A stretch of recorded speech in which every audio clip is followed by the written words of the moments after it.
चला महाराष्ट्राची खबरबातमध्ये सुरुवात करूया। अर्थातच राज्यातल्या पावसाबद्दलच्या घडामोडीने आपण पाहिलं तर संबंध राज्यात ठिकठिकाणी जोरदार पाऊस सुरू आहे। राज्यात अनेक ठिकाणी मुसळधार पावसाचा अंदाज जो आहे तो हवामान खात्याने व्यक्त केला आहे आणि त्याचबरोबर येत्या काही दिवसांमध्ये राज्यभरात पावसाचा जोर वाढण्याचा अंदाज आहे। लगेच आणि कोकणात विशेषतः रत्नागिरी आणि सिंधुदुर्ग जिल्ह्यात अतिवृष्टी होण्याची शक्यता वर्तवण्यात आली असून हवामान खात्याने या दोन्ही जिल्ह्यांना रेड अलर्ट जारी केला आहे। 18 जूनपर्यंत कोकण किनारपट्टी भागात मुसळधार ते अतिमुसळधार पावसाचा अंदाज वर्तवण्यात आलेला आहे। कोकणात रायगड रत्नागिरीला अतिमुसळधार पावसाचा अंदाज वर्तवण्यात आला आहे, तर मुंबई ठाण्यामध्ये ऑरेंज अलर्ट देण्यात आलेला आहे। तिकडे कोकणातही जोरदार पाऊस सुरू आहे। रायगडला पावसानं चांगलं झोडपून काढलंय। रत्नागिरी रायगडमध्ये तुफान पाऊस पडतोय। माणगावमध्ये अनेक भागात ढगफुटी सदृश्य पाऊस झालाय।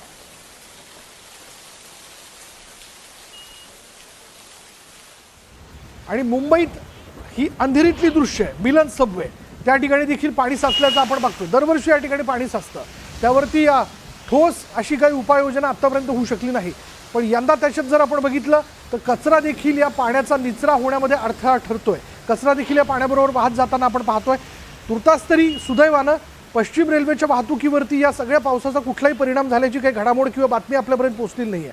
पण दुसरीकडे कोकणात देखील जर आपण पाहिलं तर जोरदार पाऊस सुरू आहे। अनेक ठिकाणी पूर परिस्थिती निर्माण झाली आहे। मुंबई गोवा महामार्ग जो आहे तो पाण्याखाली गेल्याचं आपण पाहू शकतो। ठिकठिकाणी काही ठिकाणी पाणी साचलेलं आहे आणि त्या पाण्यात वाट काढत वाहनांना पुढे जावं लागतं आहे। तिसरीकडे रायगडमधली देखील दृश्य आपल्या हाती लिहिली आहेत। रायगडमधून वाहणाऱ्या ज्या नद्या त्यांना देखील जोरदार त्या क्षेत्रामध्ये पाऊस पडल्यानं त्याला देखील पूर आल्याचं आपण बघतोय।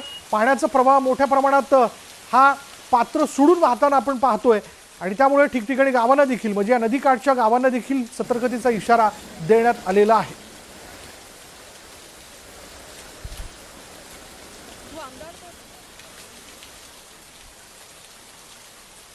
तर परशुराम घाटातील संरक्षक भिंतीची माती पाण्याच्या प्रवाहात वाहून गेलेली आहे। डोंगरातून येणाऱ्या पाण्याच्या प्रवाहामुळे गॅबियन वॉल जी आहे म्हणजे जी वॉल जी आहे ती सगळ्या मातीला किंवा डोंगराच्या मातीला थांबवण्याचं काम करत असते। ती वॉल ढासळण्याची भीती जी ती निर्माण झालेली आहे, कारण या वॉलवरती पाण्याचं सगळ्यात मोठं प्रेशर आहे आणि परशुराम घाटाच्या सुरक्षेचा मुद्दा यामुळे ऐरणीवरती आला।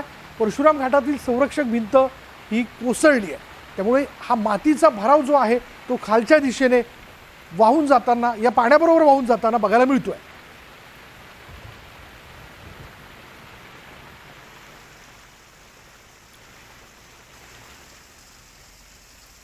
बघा नवी मुंबईत काय घडतंय पावसामुळे। वाशी हायवेला लागून असलेल्या वाशी प्लाझा या कमर्शियल सोसायटीची भिंत कोसळल्याची माहिती समोर येते।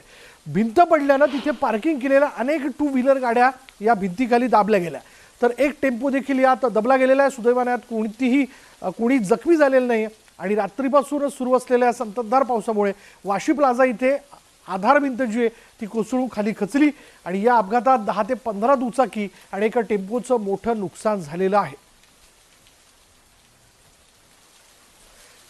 ही भिंत नेमकी कशी कोसळली याचं सीसीटीव्ही फुटेज आपल्या हाती लागलेलं आहे। या फुटेजमध्ये आपण बघू शकतो की कशा प्रकारे ही भिंत जी आहे ती कोसळली आणि ती वाहनं जी आहेत ती भिंतीखाली दाबल्या गेली।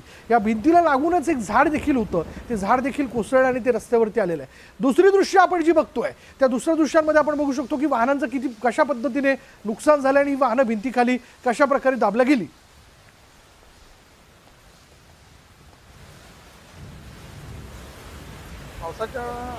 अतिपावसामुळे वाशी प्लाझा आणि गटर याच्यामधील जी भिंत होती ती भिंत खचलेली आहे। त्या भिंतीवरती काही मोटरसायकल्स आणि काही टेम्पो उभे असल्यामुळे त्याचा जास्त प्रमाणात तो खचून अचानकपणे ते हे झाले आणि त्याच्यामध्ये काही मोटरसायकल आणि एक टेम्पो हा गटारामध्ये अडकलेला आहे। ते काढण्याचं काम सुरू आहे। नाही, यामध्ये काही जीवितहानी किंवा कोणती इंजुरी झाल्याचं काही प्रकार अजून समोर आलेला नाही।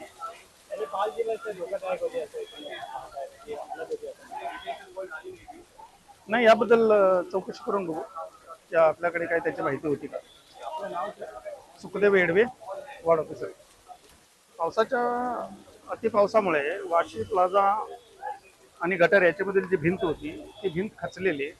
त्या भिंतीवरती काही मोटरसायकल्स आणि काही टेम्पो उभे असल्यामुळे त्याचा जास्त तर मुंबईत सुरू असलेल्या मुसळधार पावसामुळे काही भागात पाणी साचलंय। सायनच्या प्रतीक्षानगरमध्ये पाणी साचल्याचं कळतंय। दरवर्षीप्रमाणे इथे देखील ठिकठिकाणी पाणी साचलेलं आहे आणि हा प्रतीक्षानगरमधला काही भाग आहे वसाहतीचा भाग, ज्या ठिकाणी साधारण जर आपण बघितलं तर आणखीन जर पाऊस पडला रात्रीपर्यंत गुडघाभर पाणी जे ते साठू शकतं. बिल्डिंगच्या बाहेर वाहनं पार्क करण्यात आलेली आहेत. वाहनाचा काही भाग पाण्याखाली गेल्याचं देखील आपल्याला पाहायला मिळू शकतं. आवश्यक असेल तरच घराच्या बाहेर पडा, कारण येणाऱ्या वेळेमध्ये येणाऱ्या 48 तासात जोरदार पाऊस जो आहे तो मुंबई आणि उपनगरात कोसळणार असण्याचा इशारा हा हवामान खात्यानं दिलेला आहे.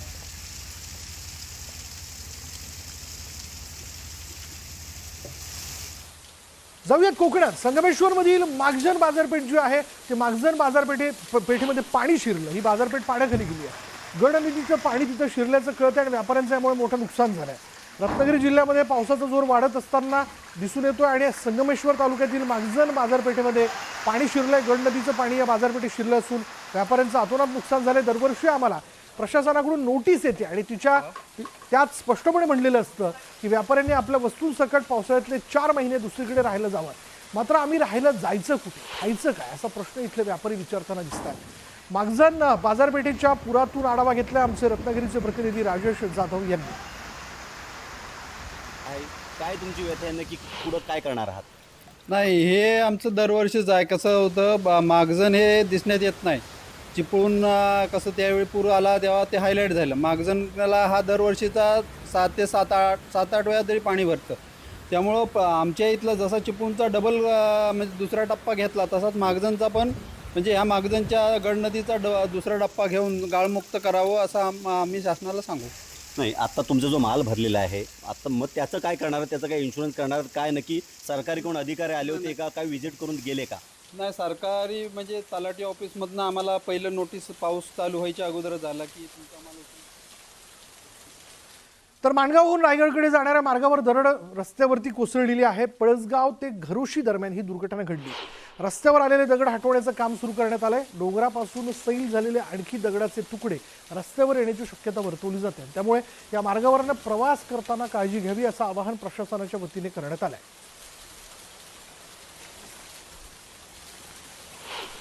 तर लोणावळा खंडाळा परिसरात पावसानं चांगला जोर धरला आहे. त्यामुळे पर्यटकांचं आवडतं ठिकाण असलेल्या भुशी डॅम जो तो ओव्हरफ्लो झाला. पर्यटकांना प्रशासनाने खबरदारी घेण्याचं आवाहन केलेलं आहे. पाण्याचा प्रवाह अधिक असताना देखील पर्यटक पाण्यात जाऊन सेल्फी आणि फोटो काढताना पाहायला मिळतात.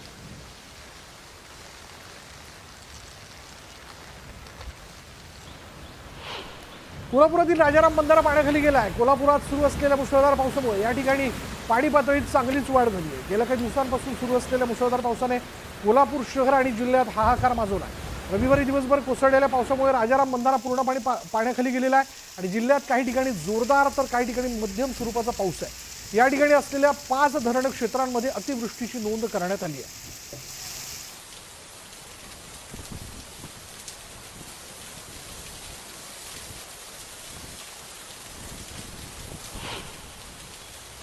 पुणे जिल्ह्याच्या मुळशी तालुक्यात रात्रभर झालेल्या मुसळधार पावसामुळे स्मशानभूमी जी आहे ती पाण्याखाली गेली आहे. पुणे कोलाड महामार्गावरील पिरंगूट इथे तात्पुरता बांधलेला भराव पावसामुळे पाण्याखाली गेलाय.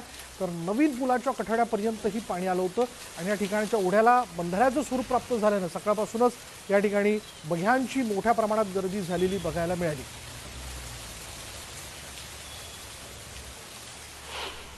तर नाशिकच्या त्र्यंबकेश्वर परिसराला देखील पावसानं जोरदार झोडपलंय. त्र्यंबकेश्वर रोडवरील पिंपळगाव गरुडेश्वर भागात झालेल्या ढगफुटी सदृश्य पावसाने पिकांचं मोठ्या प्रमाणात नुकसान झालंय. पावसाच्या पाण्यानं पिकं वाहून गेली.